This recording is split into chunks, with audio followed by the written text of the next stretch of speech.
This panel will be dealing with the educational impact of trips to Poland and other memorial sites in Eastern Europe.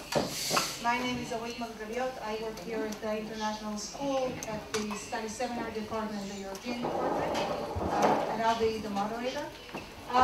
The way we would like to conduct this will start with a short introduction of each of the participants. We'll have questions that the panelists will be requested to answer, and then hopefully we'll have enough time also to open the floor if you have your own questions to ask as well. The idea here of this panel is, since we have organized by different frameworks, if by museums, if by different organizations, sometimes ministries of education, depending on the country. We have youth and young people, young leadership going to Poland and Eastern Europe through different structures. So the purpose of this panel is to get a little more acquainted with the educational issues, first of all with the structure, second with the educational issues and challenges, and to get a little more acquainted in depth to what we can find, how it's being orchestrated and led in the different countries. And so I would like to ask each panelist member in a sentence or two just to introduce yourself, name, from where you are, which part of organization you are, and the meaning of organizing these trips to Poland, and then we'll move to the first question. Okay? Hi, I'm Sue Hampel from Melbourne, Australia, and I've been involved in Jewish education for over 30 years at Mount Scopus College, which is one of the largest day schools in Melbourne. I also teach at a university, Monash University. I started March of the Living in Australia in 2001, and since then I've been to Poland 17 times, 10 times with Year 11 students, and 4 times with non-Jewish university students.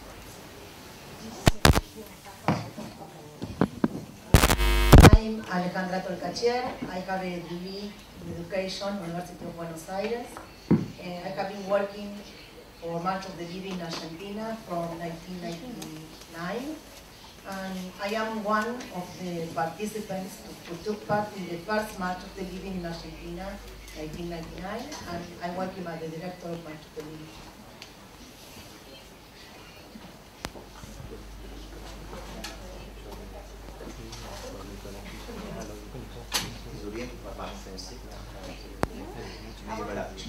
We're going to translate the French in a second. Donc, je m'appelle Pierre-Jerome Biscarat, je travaille pour une association qui s'appelle Yahad, Unum, fondée par le père Patrick Desbois en 2004.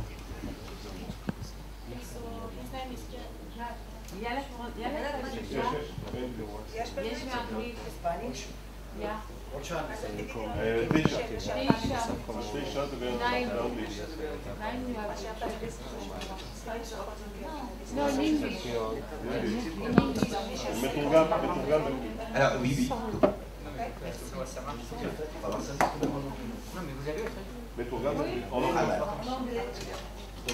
Pierre-Jerome Biscarat, je travaille pour l'association Yahad Unum, qui a été fondée par le père Patrick Desbois. Donc c'est une association qui s'est fixée comme objectif de récolter les témoignages.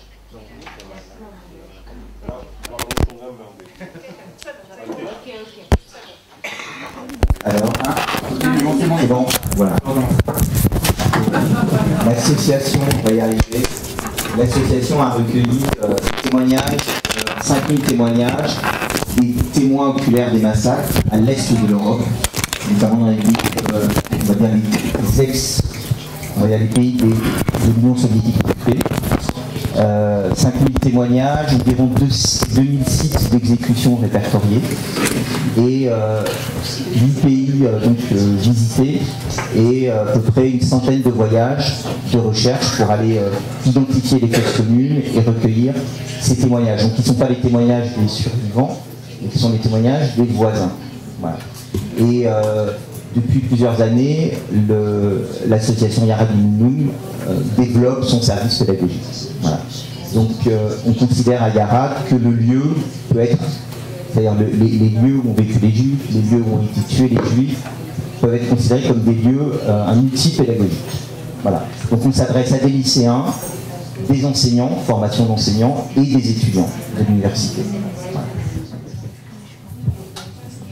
Voilà. Alors, je m'appelle Michel Benoilid. Depuis 18 ans, je travaille à l'Ort. Et depuis juillet de cette année, je suis directeur à l'Ort Strasbourg. Et auparavant, j'étais directeur à l'Ort Lyon. Alors, je vais vous dire quelques petits mots par rapport à l'Ort. C'est l'Ort France, en tout cas. Je veux dire que donc, on appartient exactement à un réseau, une organisation nationale, l'Ort France, qui a 7 établissements. Dans le cadre de nos établissements, des cours d'histoire juive sont obligatoires pour les élèves et bien entendu l'enseignement de la Shoah y est intégré.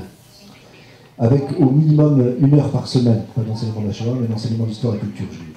La particularité, je dirais, des écoles de l'Ort en France est qu'ils accueillent en même temps un public juif et un public non juif, qui apporte certains avantages et bien entendu certains inconvénients. Mais c'est extrêmement riche. Concernant le public que nous accueillons, au niveau de l'Ort, il se situe, on va dire, en tout cas pour Strasbourg, pour Montreuil et pour Lyon, de jeunes à partir de 14-15 ans, en fait le lycée, jusqu'au l'enseignement supérieur, des jeunes qui ont jusqu'à 22-23 ans, jusqu'au bac plus 5. Mais concernant les voyages, puisqu'il s'agit de voyages, par exemple pour ma part en Pologne, ce voyage s'effectue avec des lycéens, des jeunes entre 14 jusqu'à 18 ans, 19 ans. Le voyage, depuis que je suis à l'Ort, donc depuis plus de 18 ans, chaque année, j'ai envoyé une classe, voire 2 classes, à un voyage, surtout en Pologne.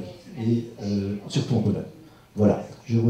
Peut-être, Isaac, tu voulais rajouter quelque chose? Donc, je dirige les... Just one moment. Laura will translate, and then...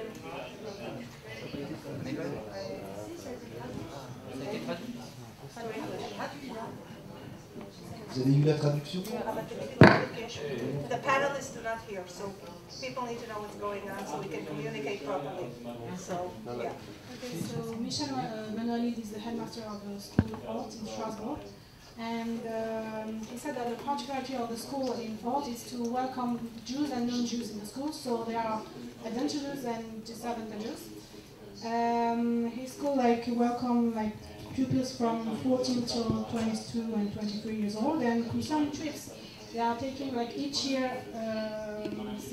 high school students in Poland, and since 18 years that he's been serving in school, he has been sending 2 classes to see Poland.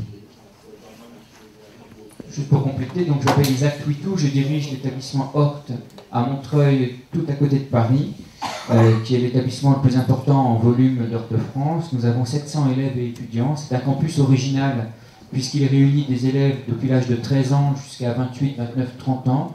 La moitié des élèves sont des étudiants post-baccalauréat jusqu'au Master 2, Bac plus 5. L'autre moitié sont des lycéens, parfois en grande difficulté scolaire. Nous sommes implantés dans une ville, un quartier très populaire. Pour que vous situiez aussi la position, à quelques centaines de mètres du magasin hyper cachère où s'est déroulé l'attentat du mois de janvier 2015. Une population très diversifiée dans le quartier, et notre rayonnement est régional sur la région parisienne. Nous accueillons nous aussi des élèves juifs et non juifs, dans une proportion d'environ 80-85% d'élèves juifs et le reste d'élèves non juifs.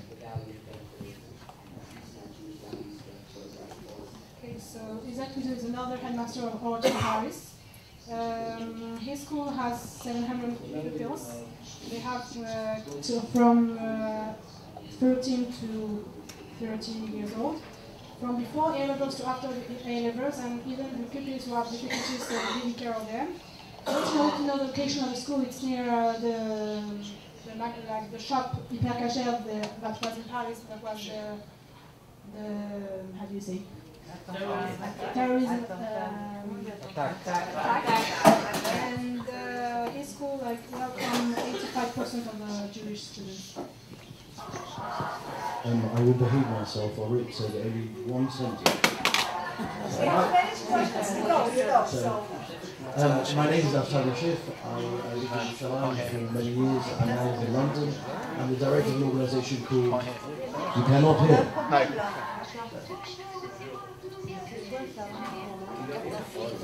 Okay. My name is Naftali Schiff. I live in London. Translation. Okay. I gave up French when I was 15. I'm terribly sorry, Mum, but what can you do?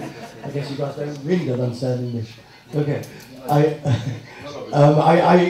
direct an organisation called JRoots. We facilitate trips for high schools, university students and communities. We started in England and got up to facilitating about 30 trips a year, but now we've very much made it an international organisation. It's a non-profit and its education is absolutely on message with what I think is the subject of this conference, which is Jewish identity and how trips to Poland can impact Jewish identity. Thank you. Good afternoon. My name is Nili Amit. I'm Israeli who shares my time between Poland and Israel. I teach at Polish universities about Israel, but I'm here in my capacity as coordinator for Israel for the newest Jewish museum that opened in Poland, Museum Polin in Warsaw, facing the Rappaport Monument for the Warsaw Ghetto fighters. And I'm sort of at the receiving end of the Jewish youth that comes on a trip to Poland. And the project, which I'm glad to share with you, the biggest project of the museum now, is training of Israeli guides who come with the youth groups so that the Israeli youth will have a chance to visit the museum with a Hebrew-speaking guide. And this is a joint project which we did. We prepared this training with Vashem, the university, and the Israeli Ministry of Education. It's a great project. I'm glad to share it with you. My name is Danzyg. I am every day the head of the irrigation in my kibbutz, who is near the Gaza border. So I left the potatoes in the carrots because there was some rain yesterday and it can come. And partly from the almost 30 years I'm working in Yad Vashem, I started to go to Poland with the youth groups from the year 86, so long time ago. And from this time Yad Vashem took me partly to work here as the instructor for the courses of the guides that are going to Poland with the youth in the army. That I made for 20 years, 15, something like that, and now I also, for these 12 years, me together with Orit, working as the Polish desk here in Yad Vashem, and we are 12 years responsible to teach here hundreds of Polish teachers, priests, members of different organizations, of commemoration in Poland, and that's what I'm doing, partly. Remember, I'm the chief irrigation, irrigation, water, aqua. Okay, so thank you everyone. So the first question I would like to address you is, and some of you have touched a little upon it, but still to give it its place, is when did trips to Poland and Eastern Europe, because some combined in addition to Poland and other countries, begin in your respective countries. And if you can also relate to how many students each year participate in these trips and what is the length of each trip. Okay? As I said to you before, in 1988 March of the Living started. In 1989 we were invited to join the Australian group. And because Australia has the largest number of Holocaust survivors pro rata outside of Israel, in fact Melbourne has the largest number of Polish Holocaust survivors in a single city outside of Israel. So you would have expected when March of the Living said, would you like to join us? They would have been excited. Well, there was an emergency meeting, 1,000 Holocaust survivors signed a petition, no. There is not going to be any organised tours of students to Poland. End of story, we'll not talk about it again. 2 years later, the same, March of the Living invited Australia, the same response.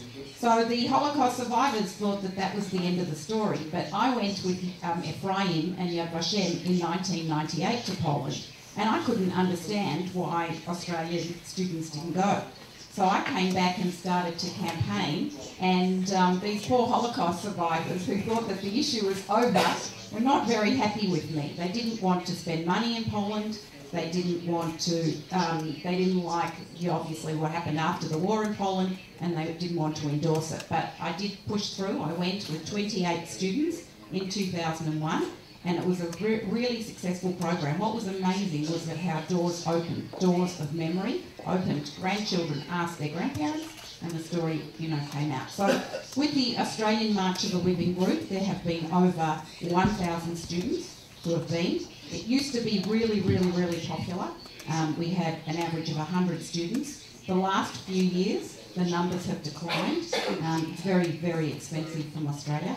It's part of the reason. But it has been endorsed by government leaders, community leaders, and so that's the March of the Living. And then the other trip that I started with Monash University was taking non-Jewish students to Poland. We take about 30, but we actually don't only go to Poland. It's a Europe trip. We go to Italy, to Amsterdam, to Berlin, to Prague, and to Poland in 3 weeks.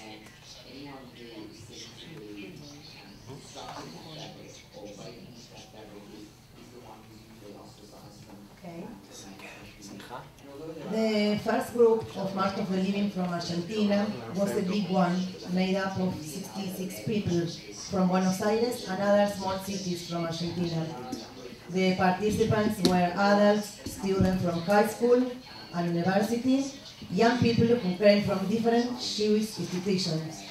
That was our first experience. Then we started to travel every 2 years until 1999, when the program started taking place once a year. Until 2005, we used to have only one group represented different schools and Jewish institutions in Argentina, similar to the American JCCs. And when I say different school, I say the bigger school in Argentina, high school. 1 year later, the number of participants increased, so we have 3 groups, and so on. Now we are 10 groups, and each group consists about 35 or 40 people. It's been not only youth, adults too.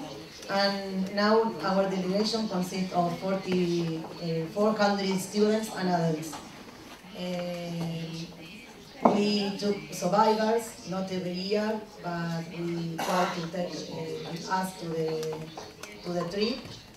And until this year, we have in Argentina 3,445 participants who came from the March of the Living.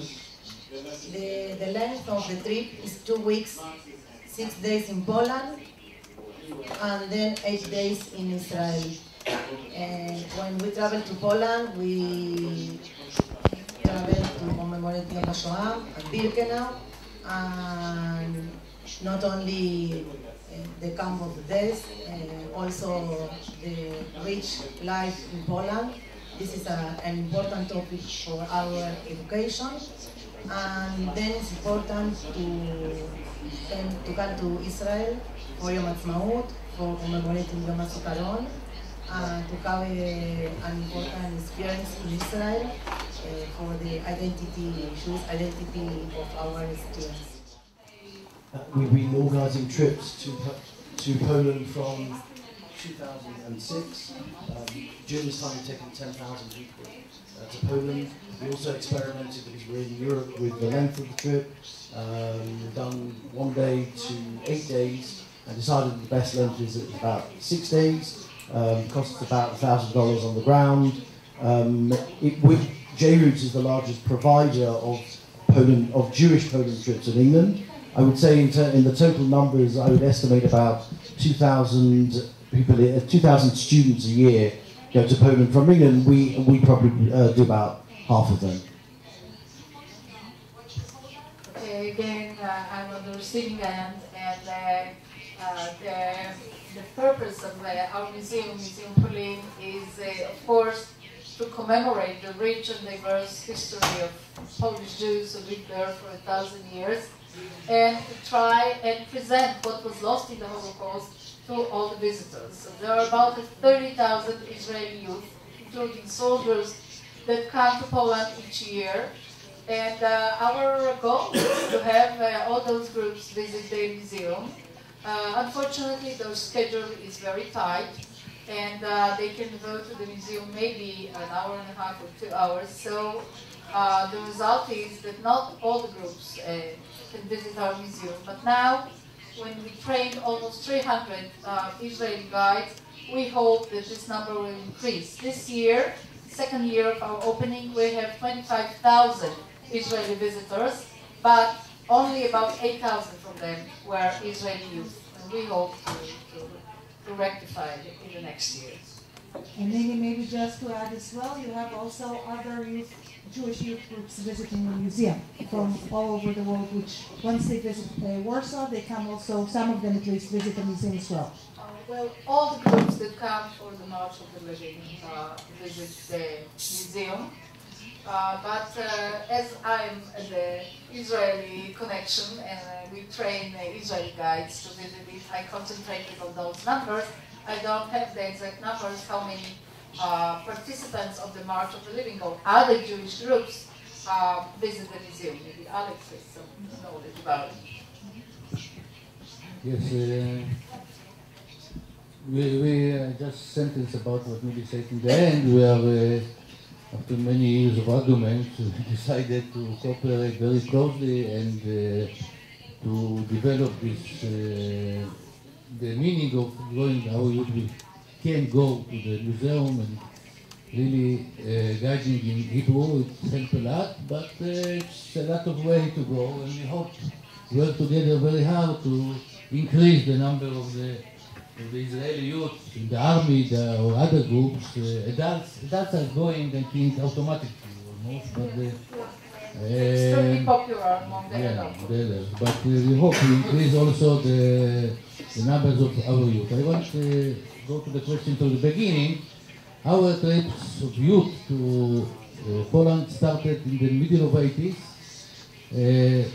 There were organization of youth movements, like Orit, Shomer, youth movements in Israel, and it started informally. The first years went only hundreds of schools of the kibbutzim, for informal reasons, and then after a few years, the Ministry of Education also started to organize it as an organization of other schools in Israel. We started it, as you see, many years before the March of Living. Only small part of the Israeli schools are participating in March of Living. We make it in a little different way. Maybe we can say something after it about it. What are the differences? Anyway, it's still growing. There is a big discussion in Israel if it's good thing or bad thing. They're going to Poland. It's not so minded that everyone is going to Poland. Now, in the last years, maybe 30,000 youth, 25, 30 youth are going every year. It's a large number. It's not all the Israeli youth. It's not the money was paid by the parents or by the kids. The only small amount of helping by the ministry. Sometimes doesn't understand in the world that the Ministry of Education of Israel don't pay the money for the kids, just helping sometimes. Anyway, the kids that are going, the students are going, that are, and we like it to be like that, those that really want to go. So there are some members of the Israeli society, you know, it's very complicated, and there are many groups that don't want to go to Poland. I don't now, I will not elaborate about it now, but larger groups are not speaking about the Jewish society, not speaking about the Arab society, that it's understandable that only few schools of the Arab population are going to Poland, but also from the Jewish society. So it means, in the end, that maybe 1/3, 1/4, something like that for each year, students are going to Poland. It was organized by the ministry, because it's a large number, it was organized the last year by the Ministry of Education. They need a guide who is professional, who's studying in one of the major commemoration, or in Yad Vashem, there are most of them, or in the other two institutions, that I will not say because I don't want to make them be very known, but most of them are studying here in Yad Vashem. But there are other places, Margaliot and Shem Olam. It's a religion place because I don't want to be rude, so I say them. But anyway, it's very important that they will have a guide who is professional, who studied, who passed the studies, passed the exams, and so on, so on. I can't say it as a one who teach 80% maybe of these guys. I can't say that I'm satisfied. I would like to make it better, but it's like that. The trip began in 90s. Last sentence. The trip began the first time 9-10 years. Now, from the financial problems, the security problems, it's almost not more than 7 days. 7 days, something like that. Okay. Thank you. After understanding a little bit the framework and when these trips started in each designated country, one of the questions that many times is raised, and one of the issues I think constantly discussed when we organize trips to Poland, it doesn't matter in which country, is the whole question of the educational process. And what I would like to ask you now is there an educational process conducted? That the trip is to Poland, the journey to Poland is part of this process, and if so, how is it orchestrated? Do you have a preparation? What do you do and also in the education process during the trip, and also in the aftermath runs, getting back to your country? Do you do also something additional? And if you can please, when you answer this specific question directly, because we'll have the rest later on, as well as to try and still keep it a little short in order that we'll be able also to proceed also to the next step, which becomes more and more difficult later on to answer. Thank you. Thank you. So in Australia, the process, the students attend classes for about 3 months before they go on the program. They have every Sunday morning for about 10 weeks. A different aspect of the Holocaust, and because March of Living is Israel, they also speak about Israel. And after, we also have a couple of sessions to debrief during the program. But the objectives that we've got is, I think that what the lady said from Poland Museum is really, really important. A lot of students go to Poland, they want to hear all about the death and destruction and what happened in this camp and that camp, tick the camps off sort of thing. But we make it very, very clear that more important than that is life before the war.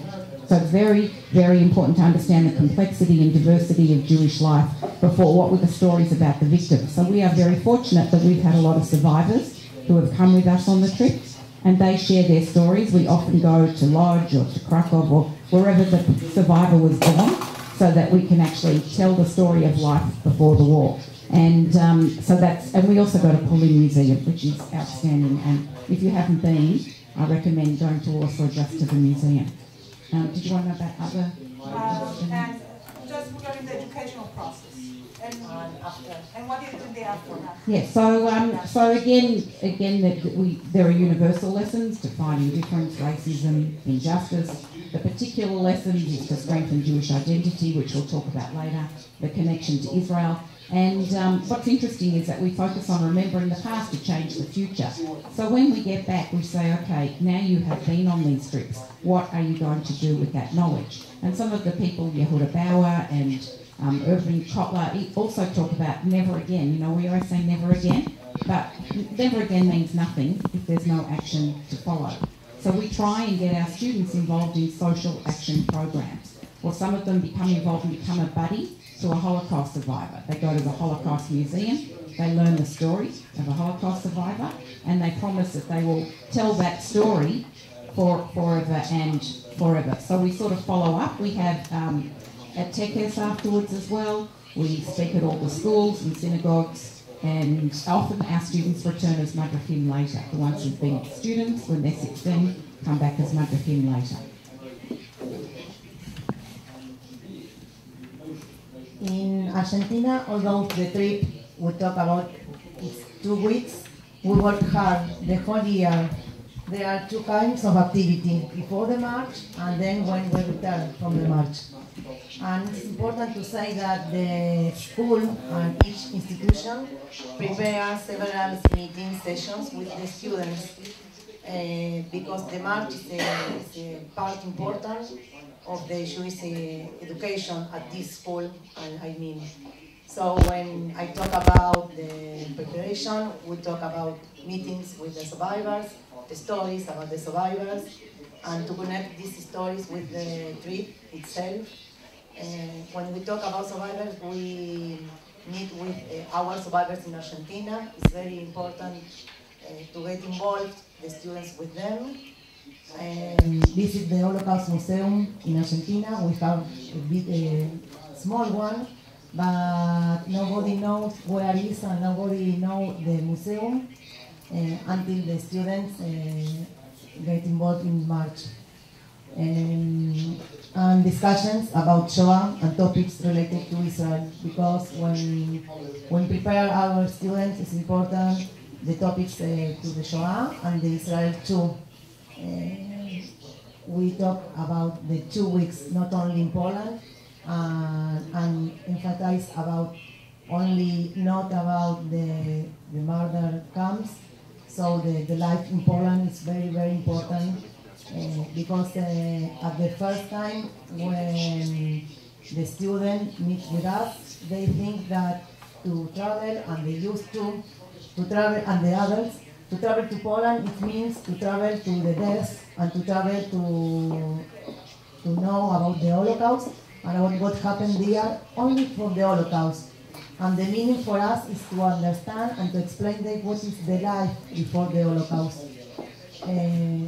This is a very important process that we have to learn our students. And then when we come, in Argentina, the schedule is different from other, from America or from Israel. So the march is at the beginning of the year. We start the classes now in March, and the trip is in April. So it's very difficult. We have to start the preparation in July, in August, and when return from the trip to continue about the experience from the participants. And we make a lot of things with them. We made books about the experience of the students, exhibition of photographs, and about the experience that to talk them from the other students from the school. Exhibition of pictures and space, special space, Jewish educational space, whose name is Limud. And it's very important to continue the meeting with the survivors and discuss films and books about Shoah and about Israel. Do similar pre and during and post education. So I'll say something a little bit different. The first thing is that since we are a facilitator of trips to Poland, and I'm a Jewish educator trying to impact Jewish identity, the first thing is I don't think education can be cookie cutter. That's a mistake in education, and we try very much not to template our education. So if we're taking a very religious group, the preparation will be different and the trip will be different. If we're taking a very secular group of Jews, it'll also be a different type of education as well. So it shouldn't be cookie cutter in the first place. That's the second thing I'd like to say is apropos Hanukkah. When we light the Hanukkah candles, we say Bayamim ha'em bazman hazeh. We say in those days and in these days. And if Jewish education is not a continuum, if the Holocaust is not part of Jewish life and Jewish education and Jewish learning, then it definitely isn't going to last and it's not going to impact on Jewish identity. So for the sake of being a little bit controversial, I would say I, Dafka, would not want to spend the whole year preparing and doing follow-up on a trip to Poland, even though I believe so much in trips to Poland, and I carry stones from Auschwitz in my pocket all the time, and it's very much part of my life. But I'm not sure if we prepare for 3 months for Rosh Hashanah, or for Yom Kippur, or for Yom Ha'atzmaut even, or for Hanukkah. And I think that the Shoah and a trip to Poland has to be seen as that continuum. If it is, then it will impact Jewish identity, which is the continuum that we're aiming for in the first place. Okay, of course, in my case, the training is for the guides, not for the students. We assume that the students, whether from Australia or from the United Kingdom, from Israel, are prepared. Especially we know that the Israeli educational system offers a very thorough and long, in-depth preparation for this trip. So what we do is train the guides that are supposed to visit this museum and show the students the richness of the Jewish culture before the war, and now everybody recognizes how important it is to show what was lost in the Shoah. So we bring the guides for 4 days of getting very thoroughly acquainted with our core exhibition, which is immense. It's 4,200 meters, consists of 8 galleries in chronological order. And we have our curators and our trained museum guides introduce the Israeli guides to the core exhibition.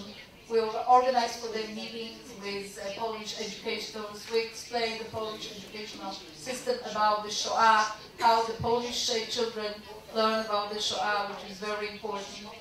And also, I don't know how many of you were to the Polish Museum. I hope that all of you, of course, are invited and will do so in the future.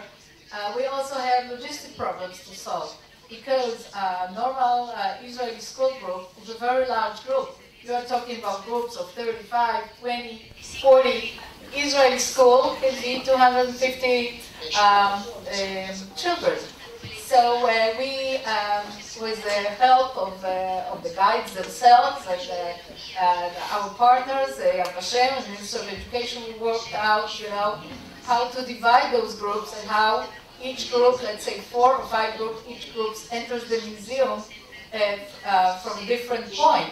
Not necessarily in chronological order. They see the whole museum, but we have to train the guides how to maneuver in the really labyrinth of our core exhibition. So those are the problems that we encounter. We also try and give some questionnaires and to assess what does this visit do for the Israeli visitors. So we are collecting the data. Right now we don't have the final results, but I think that for certainly for the educators, it's a very important experience, and all of them, those who visited, want to bring back their students. We don't know exactly what is the percentage of the students that enjoy the visit. I guess it's about 50 to 60%, not all of them. I also want to skip the technical things, if you permit me for a moment. Okay. Of course, the Israeli students are prepared to study the compulsory 40 hours, I think, for a school that they have to pass on different cases. The teachers that are around them also have to study like 30 hours, special preparation for the trip. Of course, that's compulsory. There are many schools that are making a lot more education programs. But why? The problem here with us, why we have to make such a large preparation? Look, they study in the curriculum of the Israeli school, and I think the curriculum of all the Jewish schools, or most of them in the world that are, I don't know, represented here. So we have the same problem. The same problem that they study Holocaust, or they hear from the witness, or they see in the movie, if it's Lanzmann that I not so like, or if it's something else that I more like. That's not the difference. The difference is that we, in our schools, most of them, especially in the secular schools, let's say, there is no curriculum, any curriculum about the Jewish history before the war. It's like the history begins with the Holocaust. So we look backward, and what we're calling today, as Mr. Schiff said, in this day, okay, from the perspective of the Holocaust. And that's the main problem. That because of that we have to make a lot of preparation, also emotional preparation, because we're taking kids, we're taking students, we have an education responsibility for their souls. They are not our person that they pass like we be witnesses of what happened. Because of that, when I heard that take them in the winter, so in the concentration camps they suffered only in the summer. It doesn't make no difference. Completely make me crazy. But it's part of things that are not educational. Now, and one thing that is very, because in the curriculum there is nothing. It's not like that, it's not always the exaggeration of the Jewish life. We have also a lot of nostalgia for it, for the shtetl, for it, but it's not only the shtetl. The Jews in the 20th century, they are the biggest civilization in the Jewish history. Poets and thieves and singers of cabarets and craziness. So every kind. And this rich civilization was destroyed.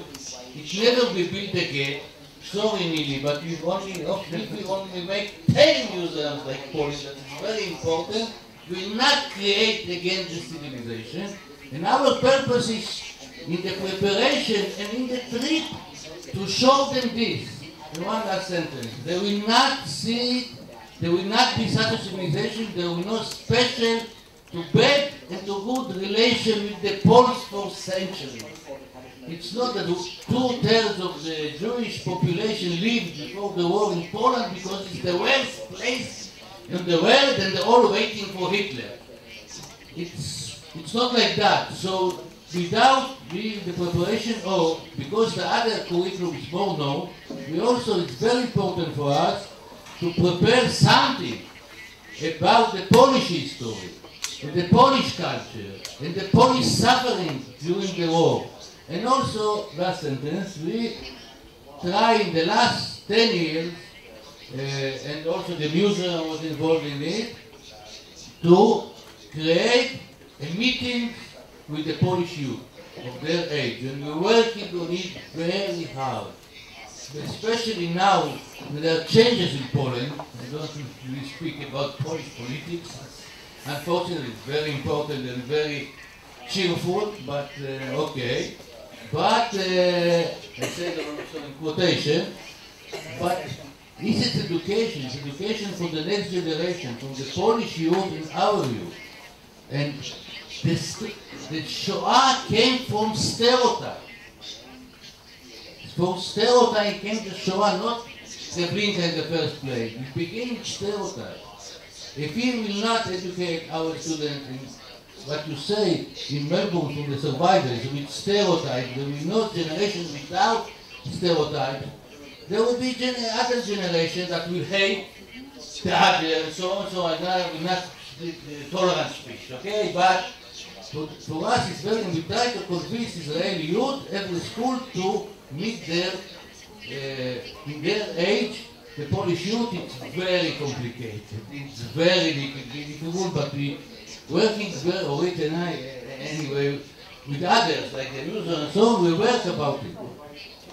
Okay, so we heard here a little, also thank you for your answers. We heard here a little about challenges and a lot about objectives of how conducting this huge, I think if I'll use it's a problematic word, but this huge project, educational project. And I'd like maybe just for the last question, and again, it tackles this from the perspective both of challenges as well as objectives. And this is, how do the trips impact the Jewish identity of the participants? Okay, so in answer to that question first, how do they impact? What's the impact on Jewish identity? So our students write their responses, and this is typical of most of their responses.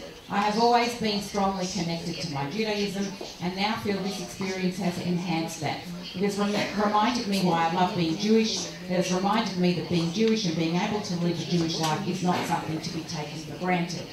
So March of the Living's got a very strict agenda. It's sort of like, the agenda is from Shoah to Tekoma. You know, you see what happens in Poland, how terrible it is, and then you see in Israel how important it is to maintain continued Jewish life. March of the Living has actually had done studies and reports. I don't know if you've heard of the Helmrich report, and apparently there have been 3 different reports over the last 20 years where students have been followed up to look at their Jewish identity. And these reports seem to have shown a greater commitment to Israel, a strengthening of Jewish identity, an increase in social consciousness, and most important, relating to the talk this morning, that there is less intermarriage among March of the Living participants than among everybody else in America. So I was interested in seeing if that was true for Australia, and I started actually to do a master's on it, haven't finished it yet, to have a look if that would apply in Australia as well. Does identity, how much identity actually comes from going on the program? But I just wanted to bring up something else with one of the challenges that you mentioned before, because one of the big challenges is the meeting with the non-Jewish Polish kids. And I had to fight that in our Australian Jewish community, because once they said, all right, go to Poland, you can go, but don't speak to any Polish. And I sort of had to break down that barrier and that stereotype, because it's so important, you can't go in a bubble. So one of the highlights for the activities for us is that we go to Orit, which is not far from Warsaw, and we meet with the Polish local high school students and the priest, Father Lemansky. Together we walk to the local cemetery. The cemetery was not destroyed, but there were no Jews left, so it was overgrown. So together with the Polish high school students, we go to the cemetery, we clean the cemetery. A lot of the writing is in Hebrew, interestingly enough. So our students who can speak Hebrew translate and tell the story to the Polish, to the non-Jews about the Jews who lived in their city before the war. So that's one of the, I think, a good thing to do.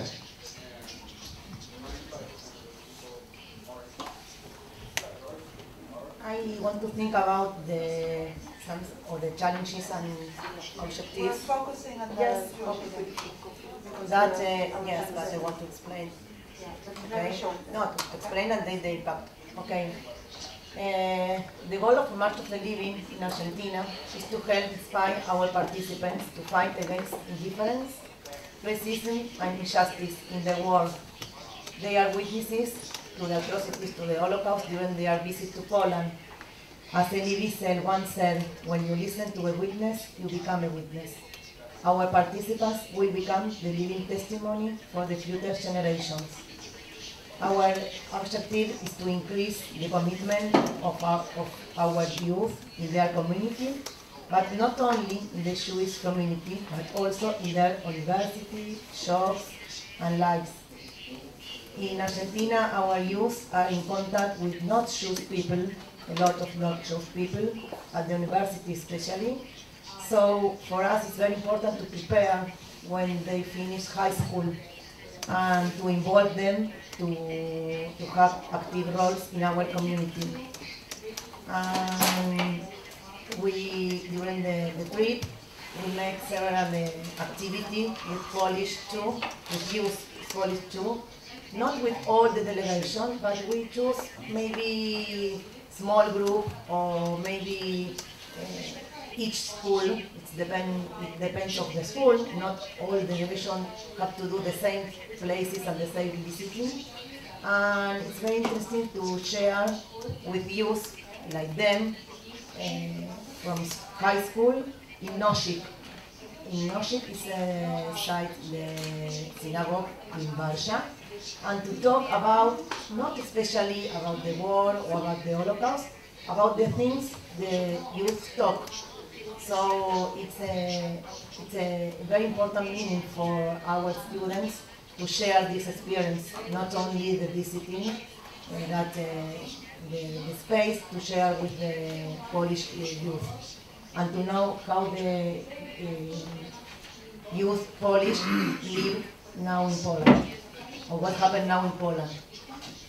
Our hope when we talk about the impact and the relation with the Jewish identity, is that the program will help strengthen Jewish identity, connections, I say again, to Israel and to Poland, and the story for our roots in Poland, and to build a community for future Jewish leaders.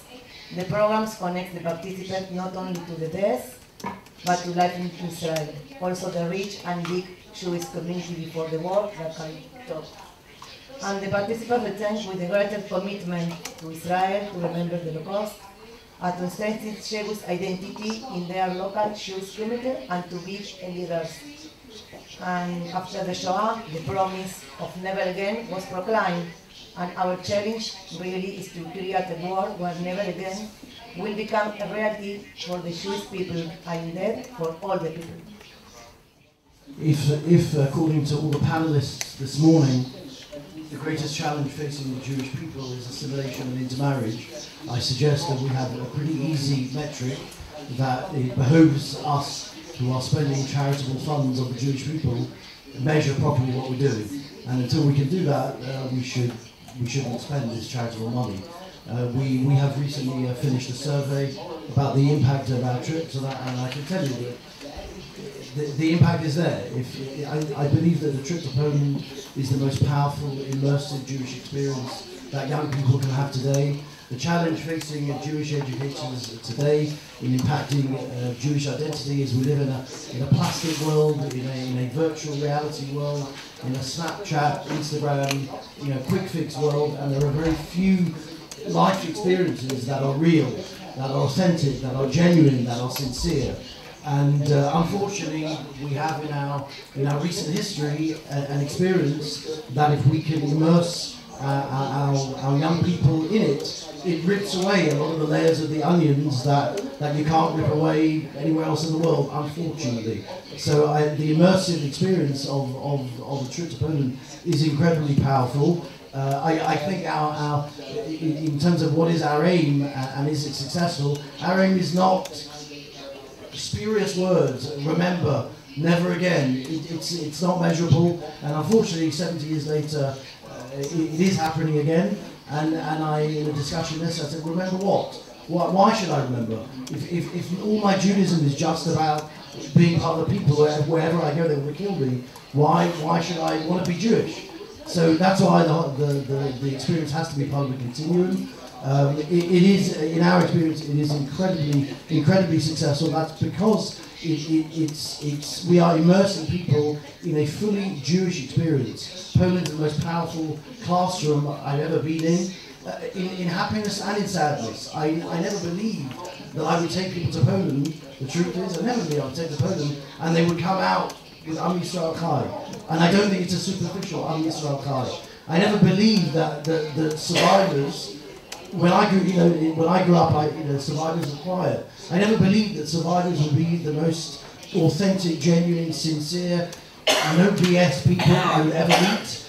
And in a world where everybody's trying to sell things to people and market to people, and survivors are straight, they're genuine. And when you put people in front of survivors, and you are, the values that they give over are values of life, are values of the future. So our mantra very much in our trips is past, present and future, and it's a commitment to the future, and absolutely all our statistics show that it definitely works, but it can't work in isolation, and we have to be less obsessed about the subject of the Holocaust, and all our Judaism can't be surrounded by that. It's part of a journey, and of course there's a before, a during and an after, but that's why our Judaism also has to have a before and a during and an after, and it can't just be about those 6 years. Of course, I have a completely different perspective, and again, I didn't rush you. No, it's too late for us to have a good argument. So the museum, I hope, made the Israeli youth and the Jewish youth that visit the museum, that they make them acquainted with the past, with the diaspora history, something that was completely ignored by the Israeli educational system for many years. And this museum, I hope, makes the visitors, the Israeli visitors, very proud of their past, in the 1,000 years long history of Polish Jews. But also, we have visitors, we have young Poles. We have over 400,000 visitors a year. The majority of them are young Poles, who also, because of the communist rule in Poland, do not know anything about the past, of the Jewish past in Poland. And they also are acquainted with this history, and it makes them proud of the achievement of this history. So this is very, very important, and I think this is the impact that we want to create with all the young generation that visit the museum from all over the world. And another aspect, this museum was created by a team of international scholars, and it shows the history with the words. You know, there are very good and brilliant pages in the history of all the Jews living in Poland. There are very dark pages, and everything is presented. So another impact that I hope that it has on the youth, that history is something that cannot be manipulated, that it has to be true to history, true to what really happened. And I'm sure that after visiting our museum, it gives such a balanced view with all the wonderful things that happened there. It's like Alex said, the Jews lived in Poland because it was a good place to stay, or better than other places. But there were also terrible times for the Polish Jews, and we showed all of it without, sweeping anything under the carpet. I want to say something personal because I have then in the last sentence. I am born in Poland, Polish kid, son of survivors of the Holocaust from Warsaw and other places, son of a historical family of great rabbis from Vilna, sometimes in the history, and I am culturally Pole. I until now love more Polish poetry than any other language, like Mickiewicz and together. Why I saying that? If it's possible to be a cultural Pole, a Jew, I think with deep roots, not religion, but a Jew with deep roots, and an Israeli patriot. It's possible? Yes, it's possible. I want the kids to understand that the life is complicated, that we are not in the boxes, that you can be an Israeli. I don't need Auschwitz to be Israeli patriot, believe me. I am Israeli patriot and a soldier. I was because we have to defend ourselves. It's very simple. I don't need. We are Jews, and we are sometimes in the Israeli curriculum, Israeli politics, cut of our roots. I want the story of my grandfathers and grandfathers back to me in any places. And I am a person of democratic, humanistic values, values that are universal, values, if these universal values will stand, then the meaning of never again will be in purpose, because otherwise it's a slogan, never again. So what? How never? The God will come, the Buddha will come, how never again? So it's a question of human society and their value.